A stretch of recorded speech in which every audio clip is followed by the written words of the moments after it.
Guten Tag and welcome to the beautiful Rhineland region of Germany.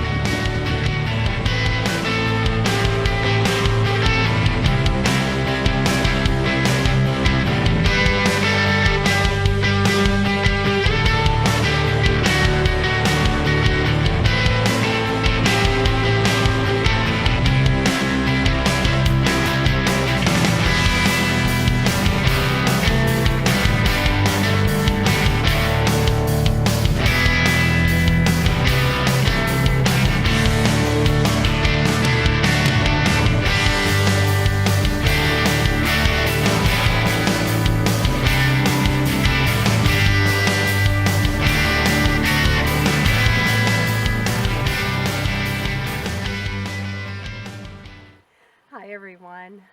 I decided to take you on my evening walk with me.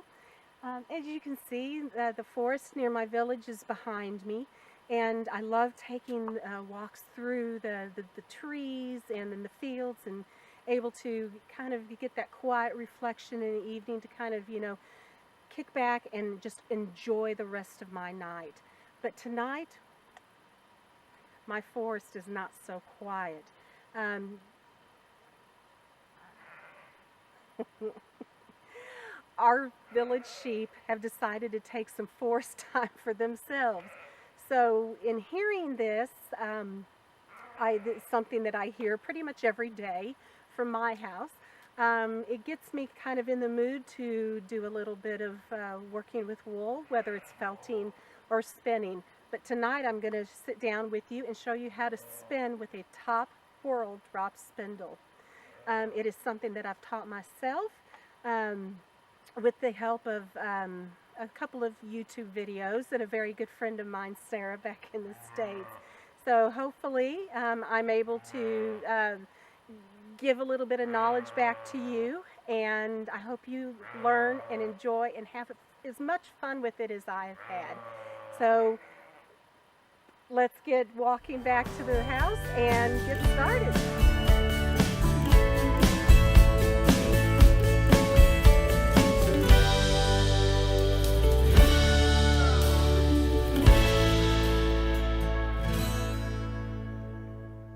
The basic parts of the drop spindle. The whorl. This acts as a weight and adds balance to your spindle. Its location can be either the top, the bottom, or the middle. Its location greatly contributes to your spindle's stability. The cop. The cop is a ball of your thread that is formed as you spin. It helps to balance and add weight to your spindle. The spindle shaft. The spindle shaft is what holds it all together and what you will use to spin your spindle so that you can add twist to your thread. Tonight I'm going to teach you the park and draft method of spinning, working with wool roving, and that's what this is, that comes from the Jacob breed of sheep. To understand a little bit about spinning, you'll need to know a few terms that I'll be using as we go along in the video. Parking. That's all it is holding your drop spindle so that you can draft your fibers out and allow the twist or the energy to move up into your yarn. Draft. Speaking of drafting. All drafting is moving fibers along so that you're able to spin with these fibers. Staple length. Staple length, why is it important? What staple length is, as you can see, I've drafted out. This is the length of the hairs, for lack of better terms, of what came off of the sheep. When you're drafting, you don't want to draft beyond the staple length, as you see, because then it comes apart.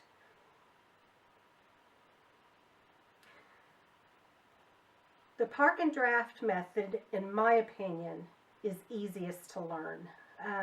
I'll be spinning that way this evening, And you'll find that if this is not working for you, there's an abundance of information out there on YouTube, other videos, other websites, people you might know, someone you might know that does spinning, that you can sit with them and have them show you another way to do this. But this, to me, it's the easiest. Also, you know, ultimately your goal is to create something by hand and have fun doing this. If this is not fun, then this is not going to be something you're going to want to do.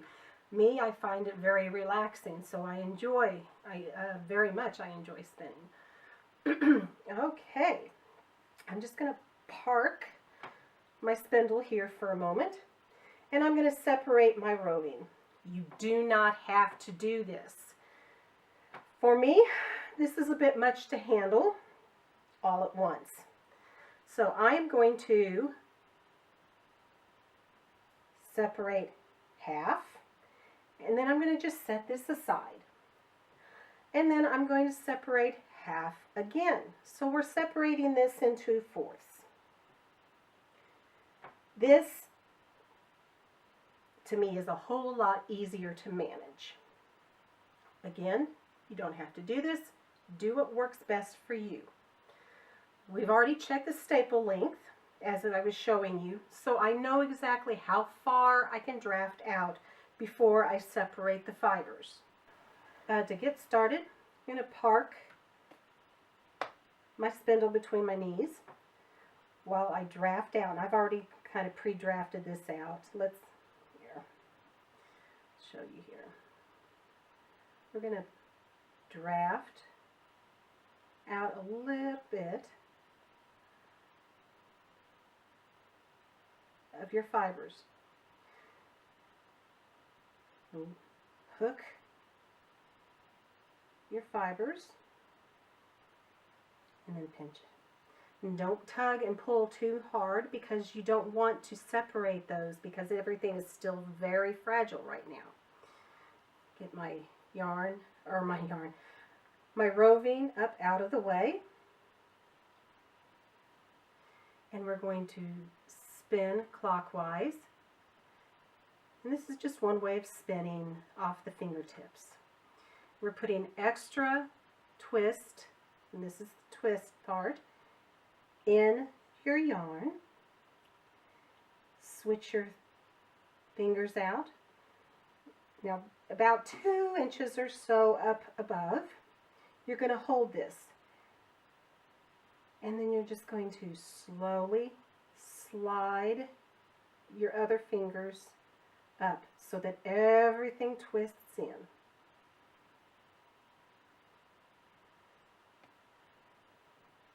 So now we have the start of our leader yarn. So we give it another good twist. Park.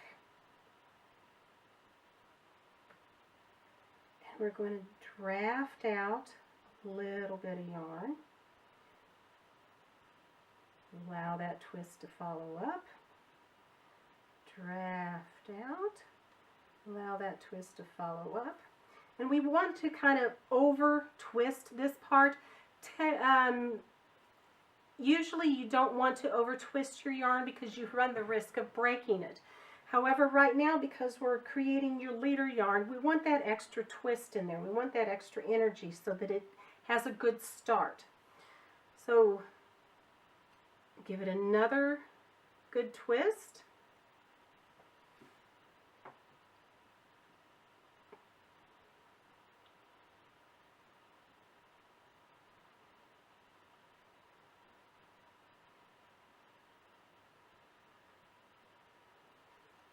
And you'll have about 12 to 18 inches here to work with.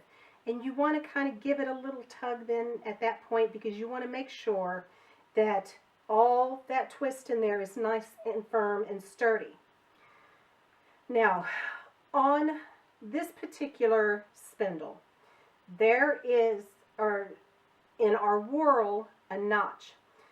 Some whorls have notches and some do not. This particular one does. And because of that, we can just lay our leader yarn into the notch, twist the shaft counterclockwise, and then we'll bring our thread back up and run it through the hook.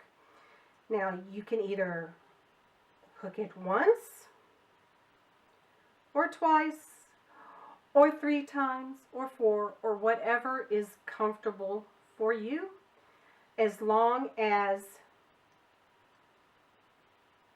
your thread is through the hook. Now it's time to really get in and start. Like I said, you can either flick the bottom of the spindle off of your fingertips, or I spin my spindle off of my leg.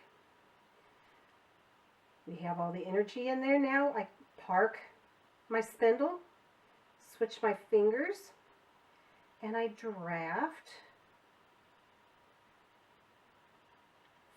a couple inches, and then allow the twist to follow up.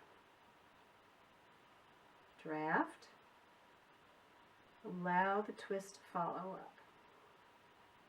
Draft, allow the twist to follow up. Now you will feel that energy and that twist meet with your fingers, and then you'll over time be able to tell whether or not you need to go on ahead and spin your spindle again, or whether you have enough twist and enough energy in here to continue on. Right now I'm not feeling a whole lot of twist in here, so I'm going to go on ahead and spin until pretty much the spindle stops spinning. Park, and see all of that energy that's in there. We want that right now because we want to draft, pinch this off up here, and allow the energy to move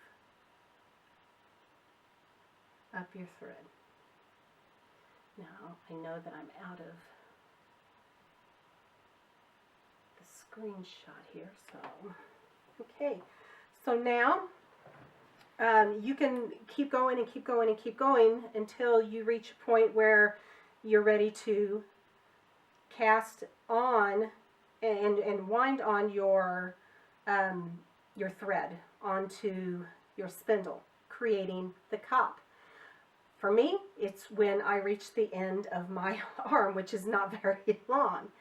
So I'm going to spin, winding it on, and I go down to about halfway down the spindle shaft, and then wind back up.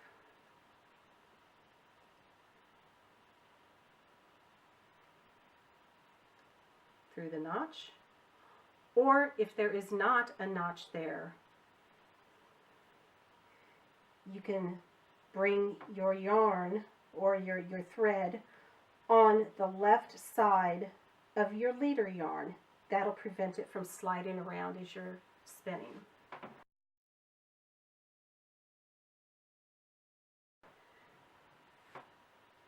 So, spin, park, and draft. And draft, and draft. And spin, park, and draft.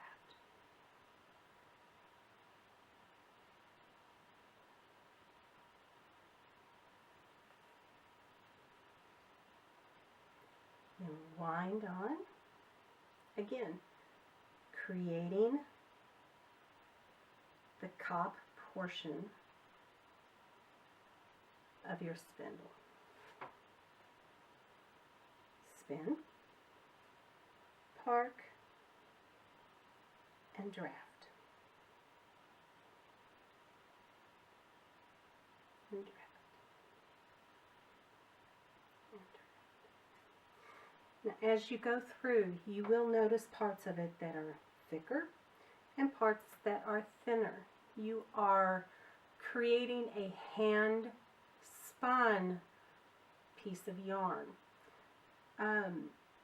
If this is something that you don't want, that you just have to have everything completely uniform, this is probably not something you will want to do.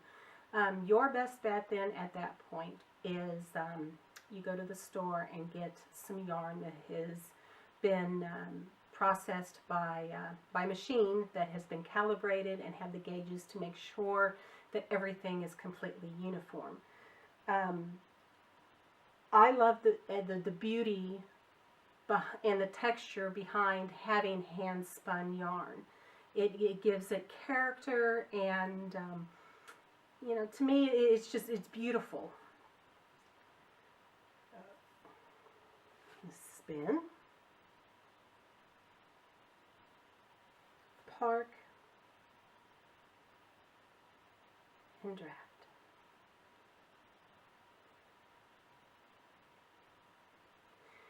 As time goes on, your spinning will become a bit more uniform. You will also get faster at doing this and more confident in it. But as with anything, it just takes some practice. Now, what happens when something goes wrong? Let me show you. Okay, I've spun, I've got all this energy, and I'm drafting, and I'm drafting, and I'm drafting. Oh, goodness, I've drafted too far. Like how that was, right? Oh, yeah. Okay, this is no biggie. You're gonna do this. Everybody does this, even your most seasoned of spinners. What you'll do is you just kind of leave that fluffed out. You're going to lay your other fiber with it, kind of mush it there together, and hold it. And we're going to give this a good spin. We want that extra energy in there so that we can, and you do just a little bit at a time then at that point. So we'll let that energy and that twist bind those two together. Okay? And we'll draft up just a little bit more and allow that to travel up. Now you want to give it a good tug. Make sure that those fibers have connected. If they haven't and they do slide back apart, it just means that you didn't put in enough twist. So there's not that energy holding all that together. Just start over. You back it up, you hold it, fluff those fibers out, you lay your other fibers on top, and you slowly work your twist back up.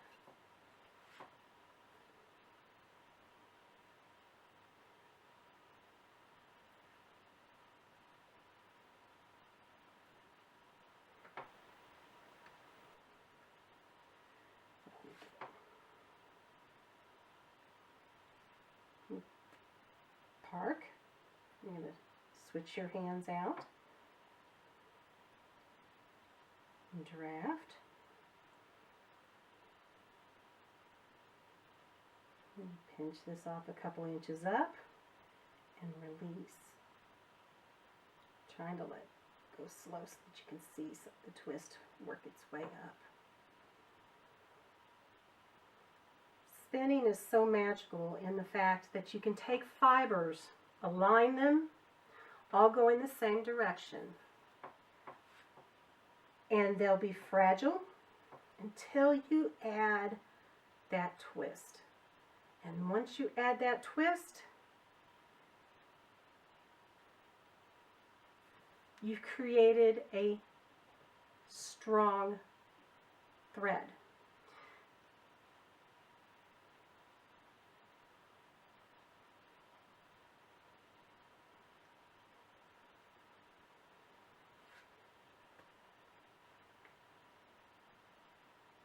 Draft.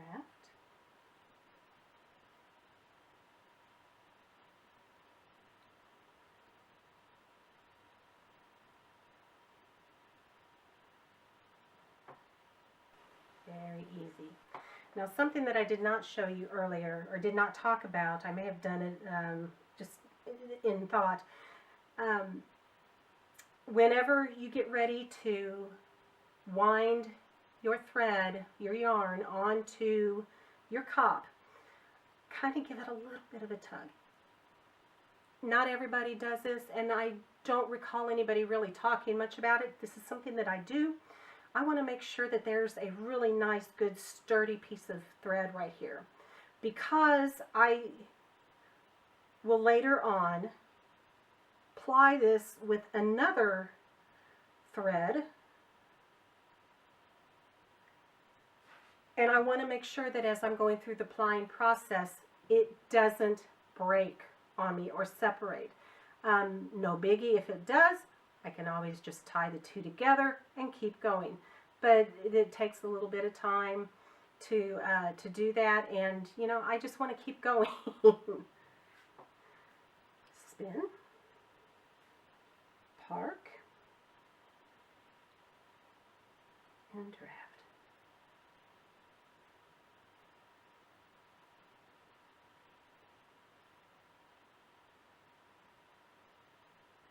And that, folks, is all there is to it.